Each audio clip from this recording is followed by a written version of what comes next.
Hey Bookaholics, so welcome back to another video. Today I am bringing you a bingo board tour.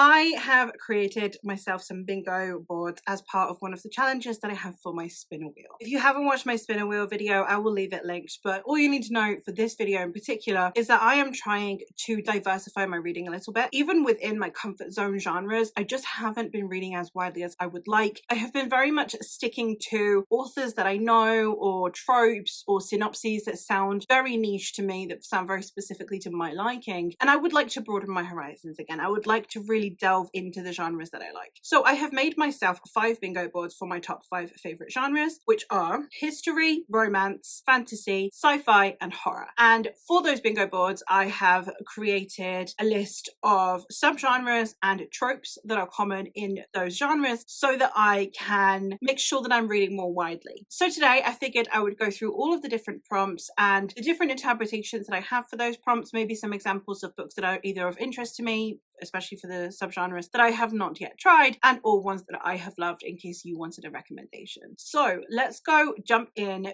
to all of the prompts and some thoughts. The first bingo board that I have is my history bingo board, and this one has 6 squares that are in like a beigey yellow, and those are the subgenres. And then we have the tropes that are in the ombre background. I'm excited for these. I think I have recommendations for every single one of these, and I also have books in mind that I would like to read for these. I'm not setting a TBR for any of the bingo boards on the basis that then if it's on my TBR, if I own the book, I will then avoid using it for anything other than the bingo board, and that's not what I want. I want to just be reading my books. I don't want to be holding things back. And for the bingo boards, it is the one thing that I've made the exception that it's okay for me to buy books for, because the whole idea is to be diversifying. I'm not setting a TBR for at all, but there are definitely books that I have in mind that would fit these prompts that I would be excited to get to. The first square that we have is Regency romance. This is specifically Regency. This is not Hanoverian. I know most people treat Regency as Hanoverian, where it's literally anything from 1700 all the way through to 1901. I don't personally. I do treat Regency as very specifically the 9 years that was the Regency, the Jane Austen era, for want of a better word, of history. And Regency romances tend to have certain themes and certain aesthetics that also all fit very specifically to that era. It's less Victorian. And I have talked about it before, where that distinction, especially between Regency and Victorian, is really important to me, and why. I'm happy to leave that rant somewhere else. If you want me to, I can make a TikTok on it. At the moment, specifically Regency romance for this square. So this could be a literal Regency romance, so I could read a Jane Austen book, or just one that is set in that era, like Tessa Dare, Evie Dunmore, anything like that. I am trying to stick to my historical card being specifically historical. So this wouldn't count a Regency fantasy. This wouldn't count, for example, the Lady Trent books or the Spellbound at Pemberley series. It wouldn't count that. It would specifically be historical fiction. So like I said, you've got Lex Croucher, you've got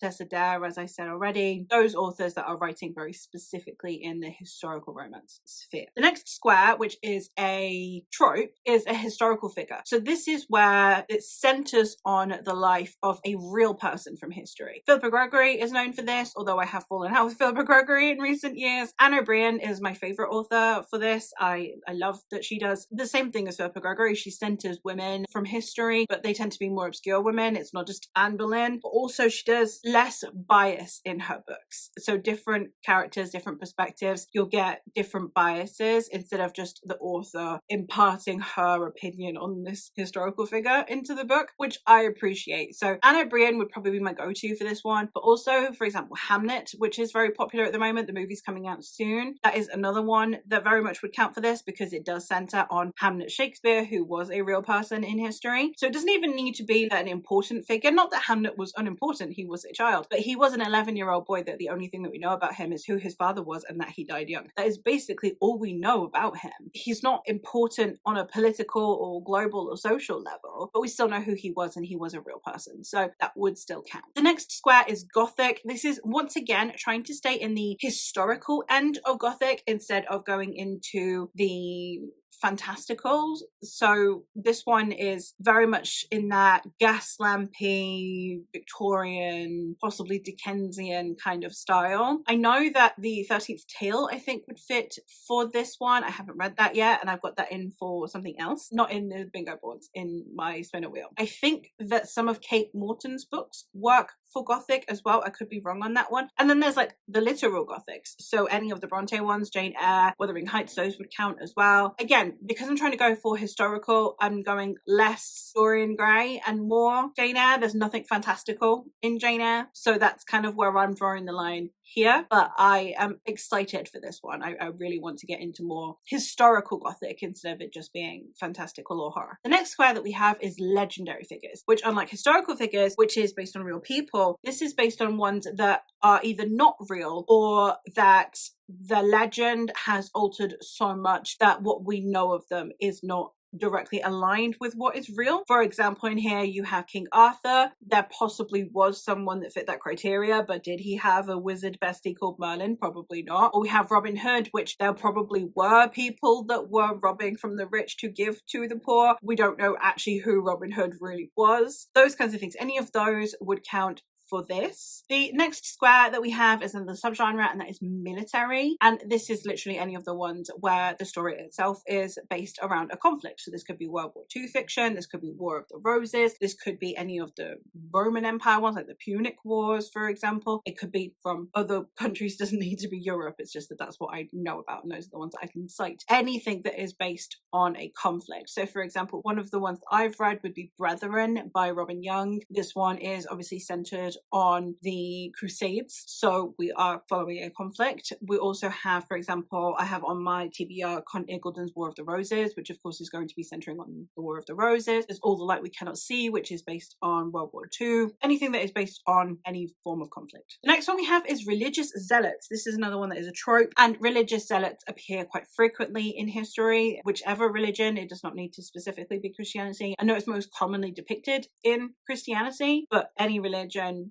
paganism, Hinduism, Judaism, Islam, anyone who is a religious zealot. I know that, for example, in Pillars of the Earth, we have it. We also have it in The Bear and the Nightingale, although that is fantasy, so it wouldn't count for this. But any of those where it's, you know, we're converting paganism towards Christianity, there tends to be a religious zealot, so any of those would count. It's just someone who is very fervent about the religion, almost to a hypocritical level and to a violent or at least scary level. That would count for this. The next one we have is medieval. Medieval as a concept varies from culture to culture. I understand that depending on the country that you're looking at, medieval will look different. It entirely depends on what that culture defines as medieval. So that's just something that if you're wanting to do it, you'll have to do research on. If I'm wanting to do that prompt for a different culture that is not England, I will have to do research on that prompt. Anything that in that culture is deemed medieval. The next trope we have is uprising. This can be a slave revolt, it can be a class revolt. So for example, French Revolution would count, or anything Spartacus related, for example. There have been countless uprisings throughout all of history. We had several of them in ancient Egypt. Every culture you can think of, there has been an uprising at some point. You could technically count even like the suffragette movement as an uprising if you really wanted to, because it is a movement that is there to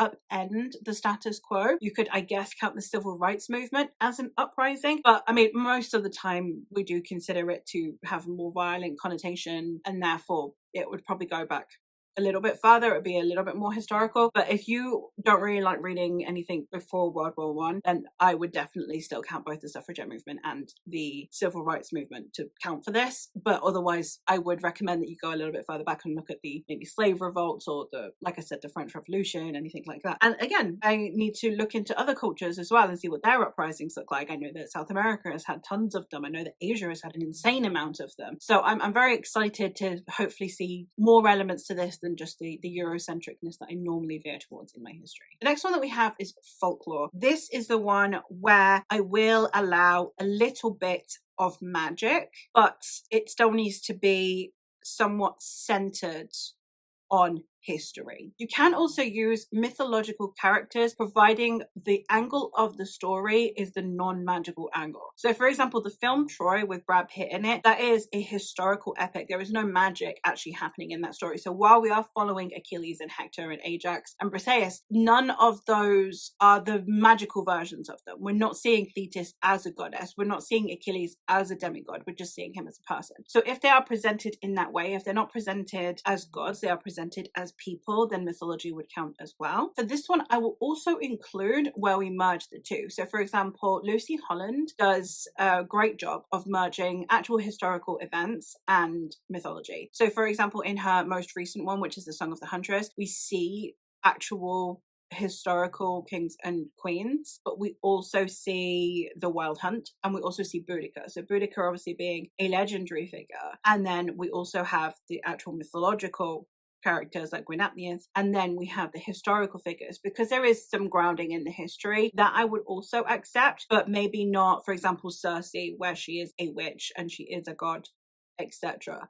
So it's a blurry line. In my head, I know where I'm drawing that line. The next one we have is research. Research I have down as basically any discovery or any advancement technologically, scientifically, etc. So this could be anything from the first trip to the moon, to the discovery of America, to the creation of penicillin, to any invention, discovery, or scientific research would count for this. I have one where it's about the invention of fireworks, I think. I'm excited to get to, but you know, any of the ones, Hidden Figures, for example, I know it's a movie, but that would count for this. The Enigma Code, any of those would work for this. The next one I have is non-fiction, which is quite self-explanatory, just historical non-fiction. So it could be about the biography of a historical person, or it could be simply non-fiction information about a time period in history, a culture, etc. And I will also be counting novelized non-fiction. I know, for example, The Wager, I can't remember the author, has a book that it reads like a novel, but it's actually non-fiction. Any of those would count as well, but they do need to be qualifying as non-fiction, which means that they cannot have fictional accounts. So for example, Philippa Gregory, who writes about real people, writes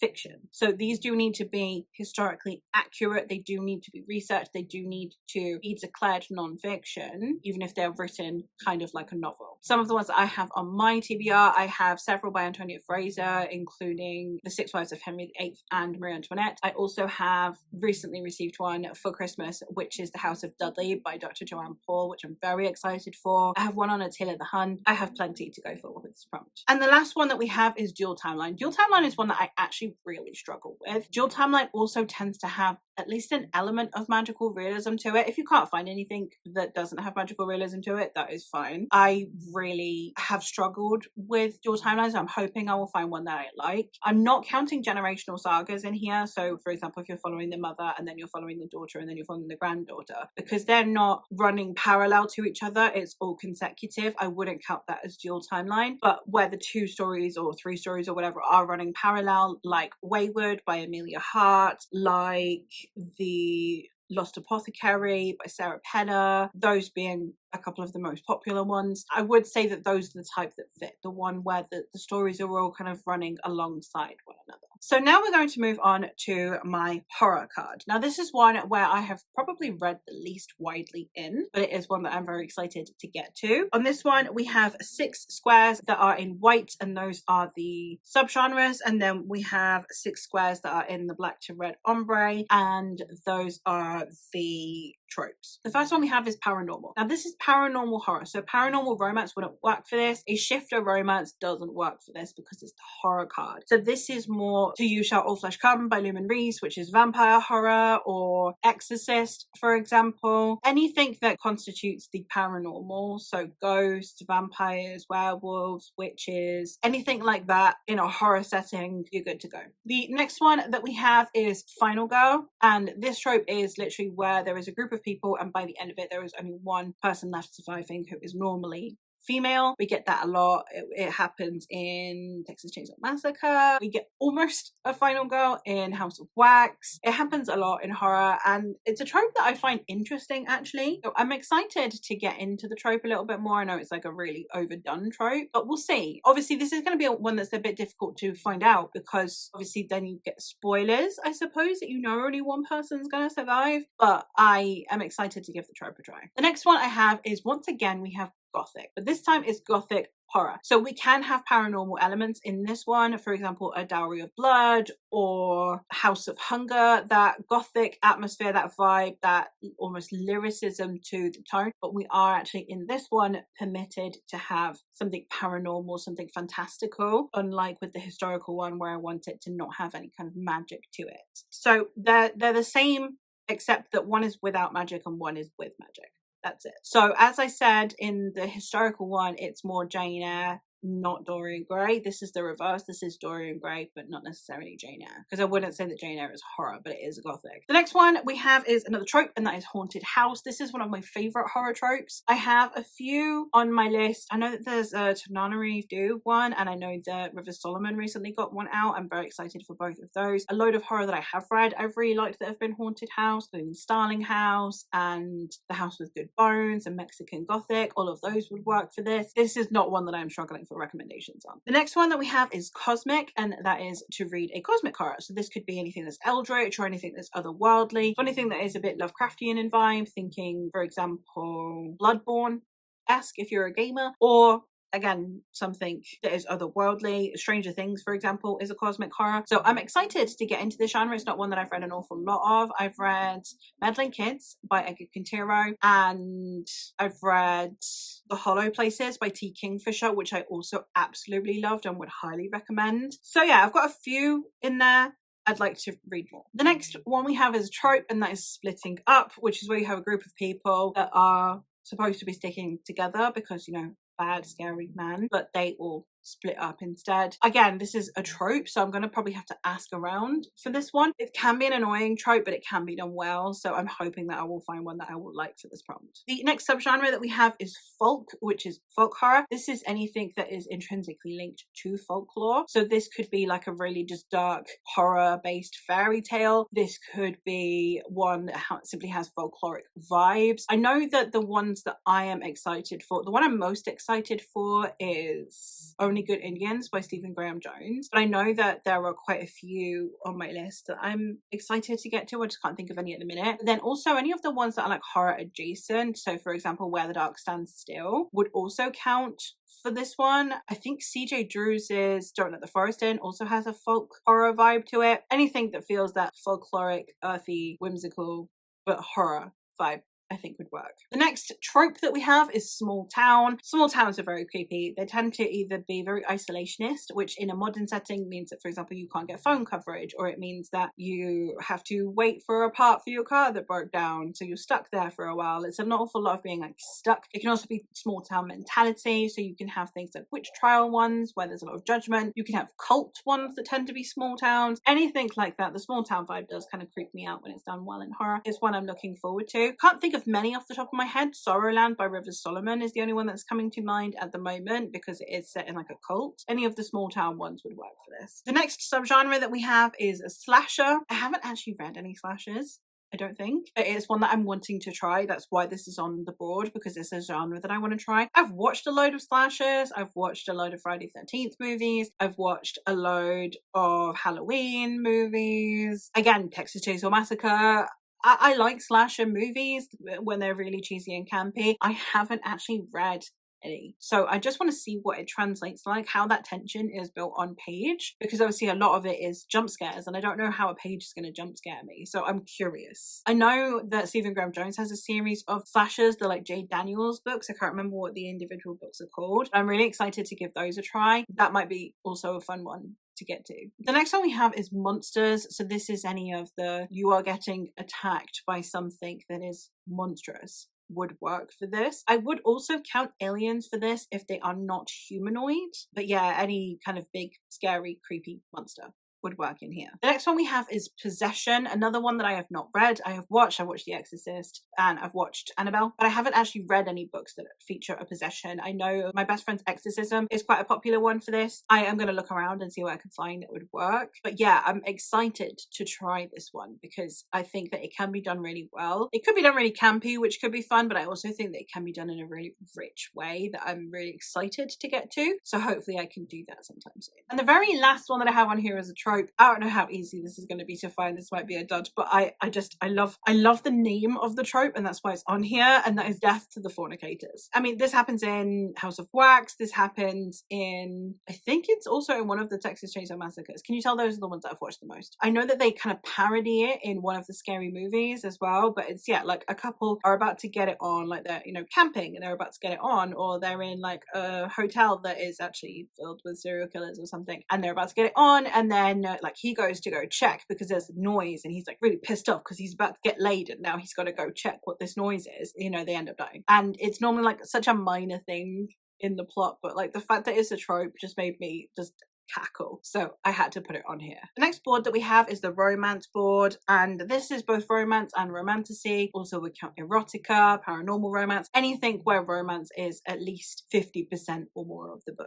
And for this one we have 6 of the subgenres that are in pink, and then we have the yellow to pink ombre, which are the tropes. And the first square that we have is romantasies. This is to read any book that is romance focused fantasy. So it's kind of like a 50-50 split or a 60-40 split. There's still quite a heavy amount of fantasy going on in there, and I do want that balance to be struck. I don't want this to be where it's basically a romance but that, you know, someone has magical powers or something. For example, I wouldn't count Good Spirits by B.K. Borison as a romantasy because it's basically a romance that just happens to have the whimsy of Christmas Carol to it. It would be more like Sarah J Maas or When the Moon Hatched, or any of the ones that are much more fantasy based. One of my favorites where it does like a good divide of fantasy and romance is Rain and Ruin by J.D. Evans. But yeah, any of the ones where there's actually a decent amount of fantasy going on in there. The next one is a trope, and that is hate to love. I would count any of those, so it would be enemies to lovers or hate to love. Either of those would count, so they don't necessarily need to be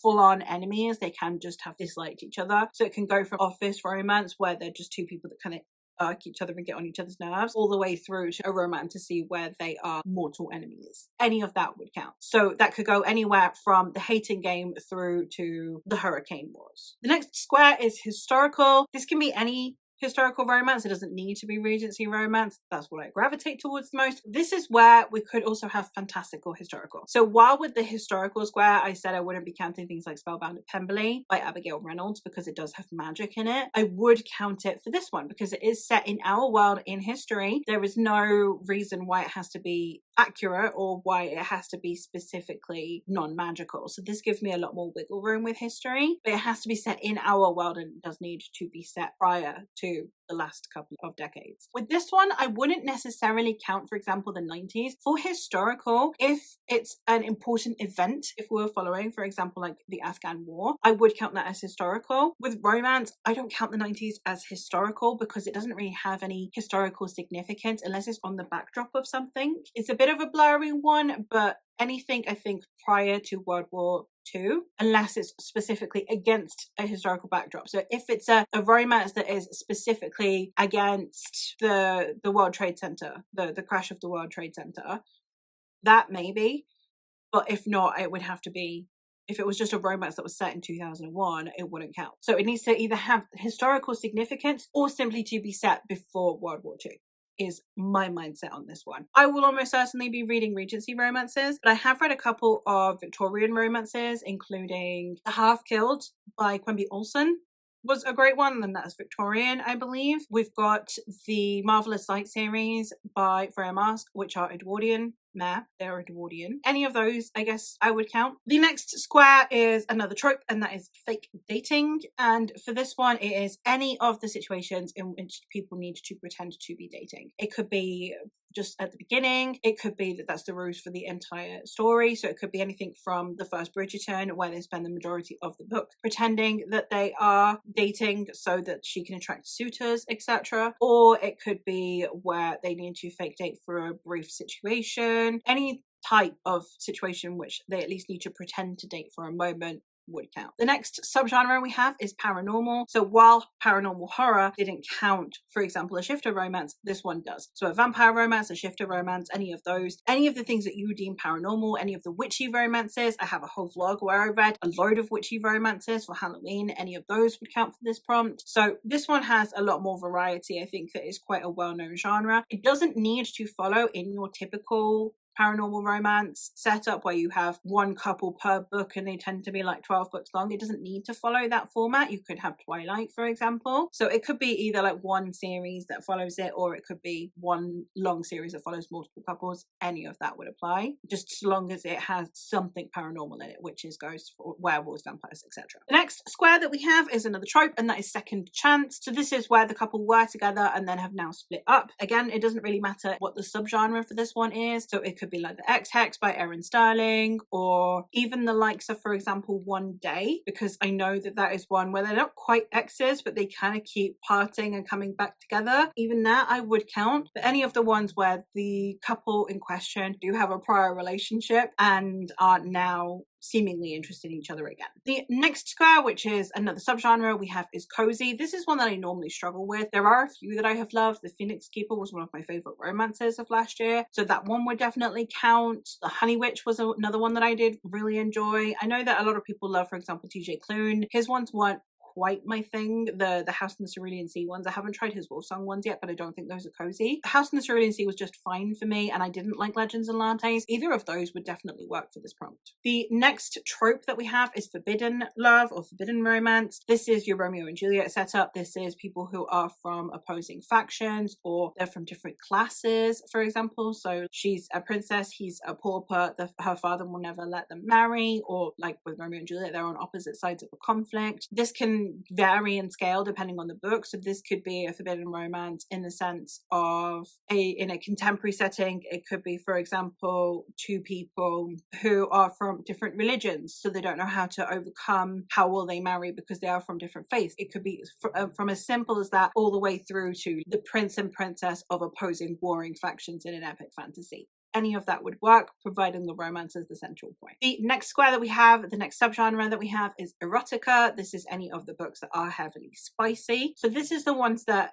if you're going by TikTok ratings, these are the ones that are 4 chili peppers and up, so they are very explicit. The ones that I read personally tend to be extremely explicit. My favorite erotica author is Harley LaRue, who I just think does an excellent job with the way they write erotica, the way they write sex, and the way they write consent. I'm looking for more authors that fit that. I know that A.E. Cosby is one of the ones that I have on my TBR. I've read the first book and I need to read the second book. So there are a few that I am contemplating, but Harley LaRue's just gotten a new book out and I would love to use it for this prompt, but the whole idea of this board is to try and use authors that I don't know, or at least not just keep reverting back to my comfort zone. So we'll see what I do. I know that Katie Robert is a lot of people's favorite. I really loved her first one and DNF'd her second one, so it's a bit hit and miss for me with her. There's tons of erotica out there. Basically, bookborn. The next trope is grumpy sunshine. This is where one of the characters is fun and vivacious and lively and bubbly, and the other is a little bit more serious, a little bit more stern. You could definitely put Darcy and Lizzie from Pride and Prejudice in here. That would be a typical one. I know that, for example, in The Love Hypothesis by Ali Hazelwood, that happens. I think most of Ali Hazelwood's are Grumpy Sunshine. I could be wrong. A lot of the enemies to lovers and rivals to lovers tend to have this as well, because the reason they dislike each other is because they are opposites. I think Emily Wilde has it, and I think it's reversed, because normally the Grumpy Sunshine, he's the grumpy, she's the sunshine. But I think in Emily Wilde, it's inverted, which is pretty cool. So again, plenty of options for this one as well. The next square, which is another subgenre, is contemporary, which is basically just that it is set in our world and relatively recently. One of my favorites is Aisha at Last by Uzma Jalaluddin. That is a Pride and Prejudice retelling, which is probably why I love it. I did enjoy the Ali Hazelwood one that I have read. I'm excited to read more. We'll see what I get to. I read Written in the Stars by Alexandria Belfer as well last year. That was fine. So we'll see where I gravitate towards. I do have another Uzma Jalaluddin But again, trying not to fall into the trap of only reading books by authors that I know and like, because that's not the point of the cards. And the final square on this board is another trope, and that is forced proximity. So this can be anything from arranged marriages or marriages of convenience, all the way through to, for example, a traveling romance where they have to spend the entire time together because they're traveling together. Or it could be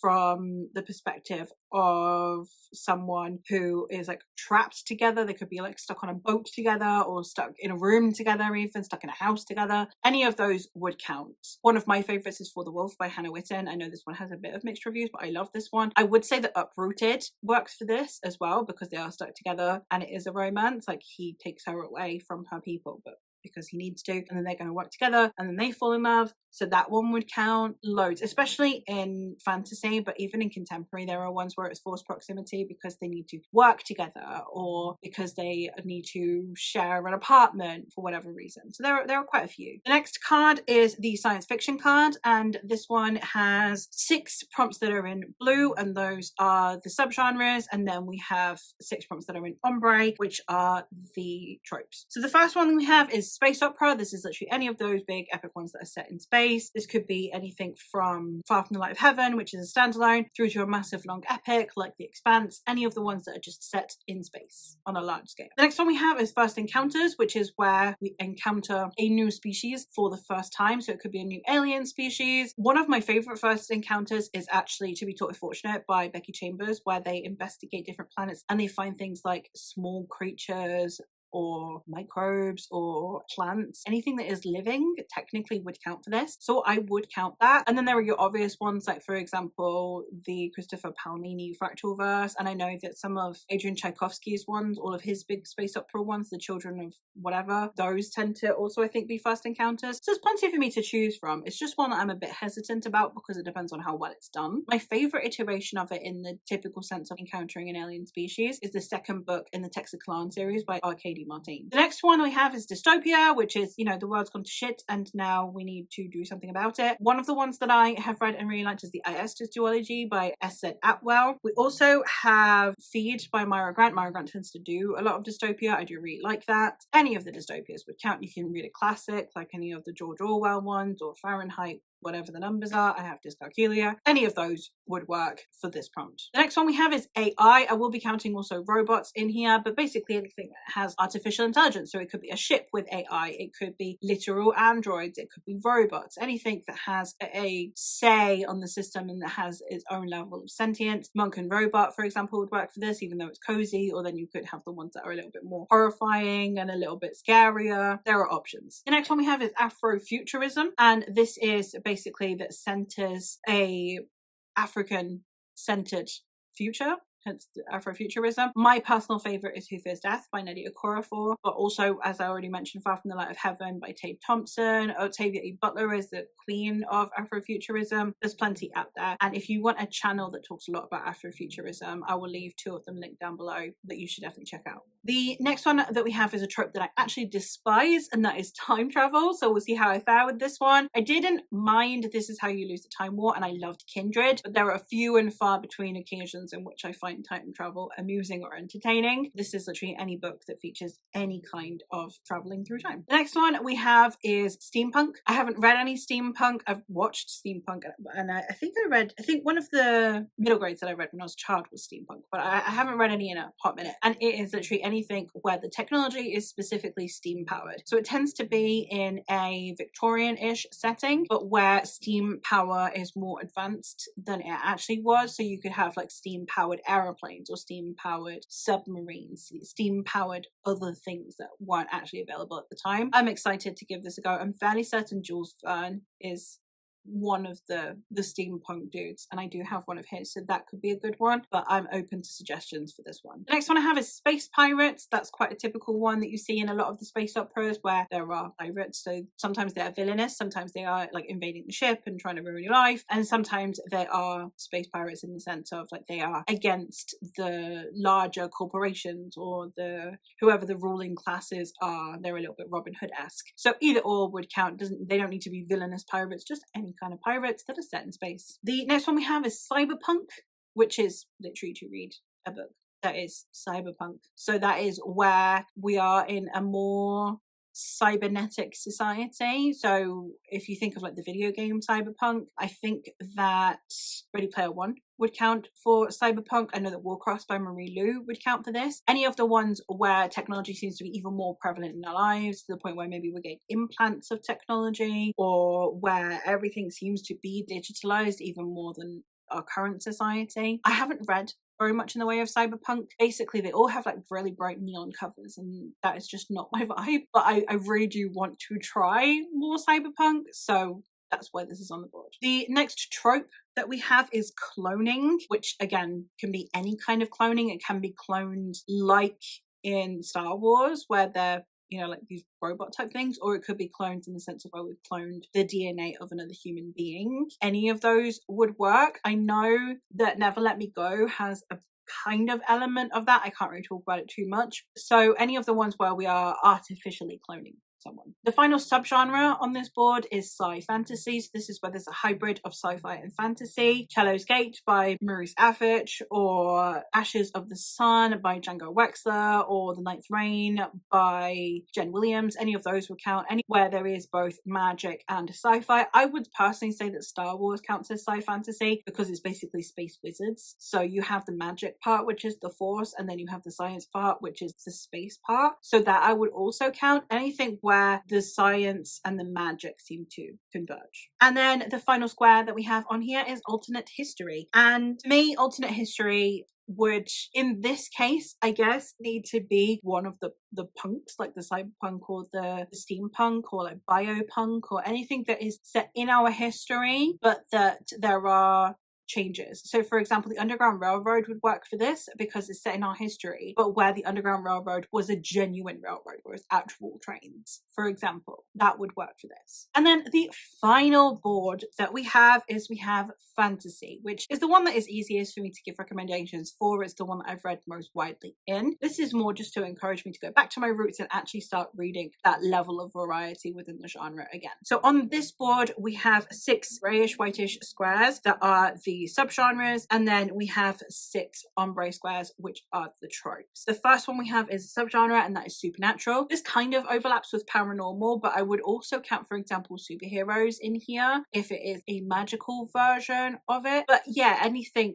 that is supernatural would count for this. So someone who has more than natural abilities, if that makes sense. For this one, you could do, for example, The Villains Duology by Victoria Schwab. I know some people count it as sci-fi, some people count it as fantasy. This is a good square for like converging those two things. If you're not sure where you'd want to put something, but it doesn't feel like sci-fantasy, supernatural might work here, if that's the case for example, things like Vicious. The next square that we have is one that is technically a subgenre, but I think that it is like a sub-subgenre, and that is swords and sorcery, because to me, swords and sorcery is a subgenre of high fantasy or epic fantasy, which in turn are subgenres. So I've put it in the tropes section, and this is basically any of those where it's like swords and then wizards. So anything that is Arthurian, that is epic fantasy. One of my favorite iterations of this is actually Battle Mage by Stephen Arion, because it was one of the most innovative uses of swords and sorcery I've ever seen. You do have this war, this battle that's happening. You are following someone who is a soldier, someone who is a spy, but then you are also following a mage. So I would say that that combination worked really, really well. And yeah,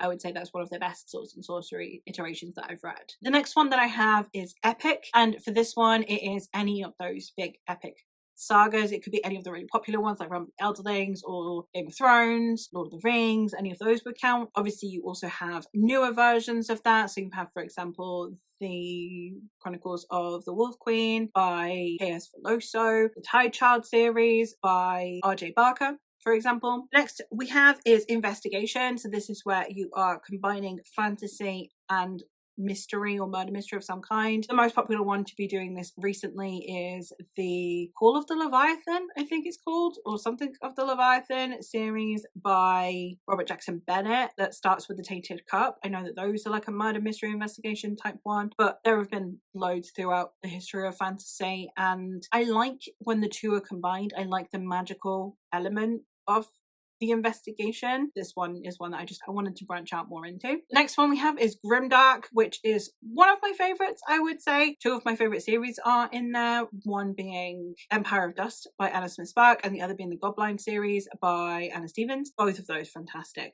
Would highly recommend.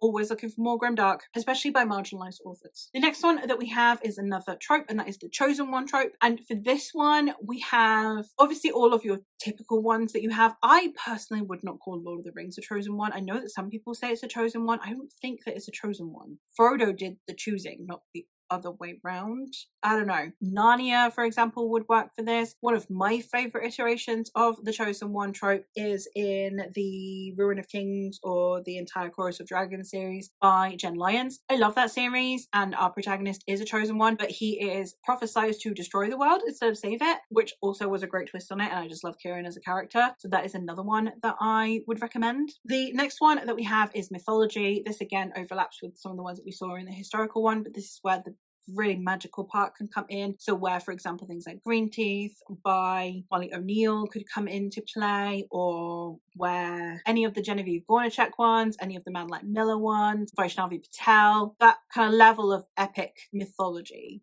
would be more, I think, in the fantasy realm than in the historical realm. The next one we have is academia. There are 3 types of academia in my book. One is like magic school, one is dark academia, and one is light academia. For magic school, we have, for example, the Grimoire Grammar School Parent-Teacher Association. For a dark academia, you have, for example, the likes of Babel by R.F. Kuang, or for light academia, you have the Natural History of Dragons and the rest of the Lady Trent series by Marie Brannan. So you know, you've got quite a lot of wiggle room there of just anything that is very like scholarly centered that also is fantasy. The next square that we have is gentle. I use gentle because I'm not a fan of cozy fantasy, as I said in the cozy romance section, and also I feel like cozy fantasy a lot of the time ends up overlapping with cozy romance. So for this one, I have gone with gentle, and then it can be a much broader spectrum. So for example, I recently read Rewitched by Lucy Jane Wood, and this one I definitely would say would fit more into the fantasy side of cozy, because while there is a romance in there, it's definitely not the central point of the plot for me personally. So I'll put it more on this board than on the romance board. But then I also wanted to be able to include things like the Queens of Renthia, which is not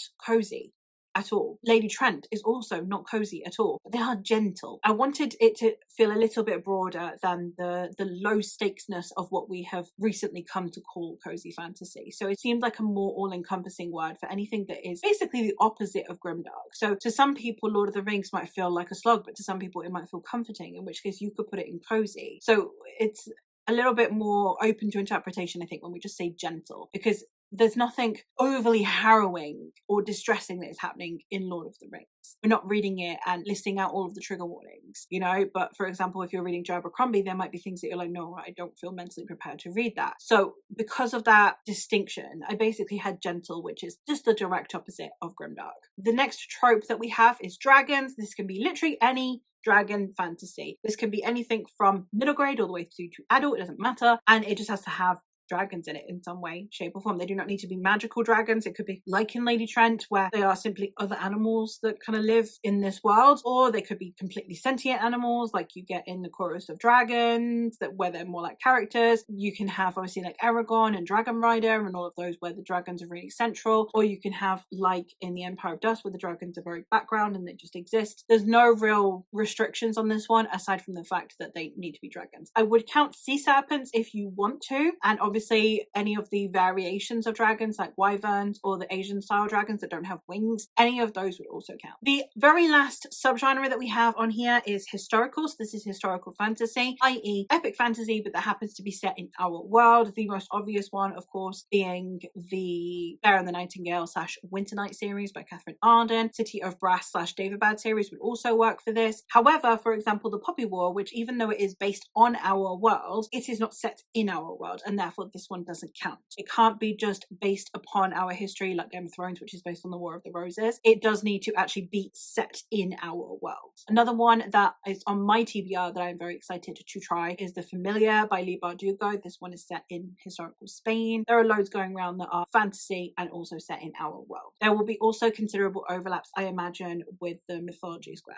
That is it. Those are all of the prompts and all of the boards. Let me know if you want any of those them. The boards will be linked in a G drive in the description of this video in case you want to join yourself, if you want to do one of the boards or all of the boards. Let me know also if there are any prompts that you think I should be missing. If you want me to make a board for a different genre for you, I'm more than happy to do so. It takes very little time to do so. I am really excited to be getting to these. I do hope that the bingo board square does come up soon on my spinner wheel so I can give these a try. Let me know please if you have any recommendations for any of these squares at all. I am so excited to be getting recommendations for these. Sound off. That's what I want. I just flood me with books. Overwhelm me. Thank you ever so much for watching, and I will hopefully catch you in another one soon. Bye!